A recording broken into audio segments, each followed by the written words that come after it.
होतं. जर पोलिसांनी कारवाई केली असती तर मराठा विरुद्ध पोलीस असा संघर्ष उफाळला असता, कायदा सुव्यवस्थेचा प्रश्न निर्माण झाला असता आणि त्याद्वारे पोलिसांना मुंबई कंट्रोल करणं अवघड गेलं असतं.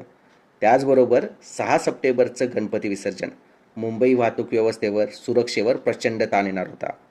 या सगळ्या कचाट्यात सापडलेले देवेंद्र फडणवीस सरकार यांना पर्यायच उरला नव्हता.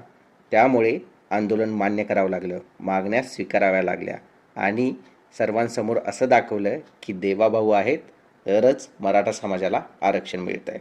त्यामुळे फडणवीसांचे गौरवगीत गाणाऱ्यांनी आणि मराठा आंदोलनातील मागण्या मान्य केल्याचं क्रेडिट देणाऱ्यांनी हे विसरू नये, जर परिस्थिती वेळेवर संवेदनशील आणि ठोस नियोजनाने हाताळली असती तर देवेंद्र फडणवीस या आंदोलनाचे खरे हिरो ठरले असते.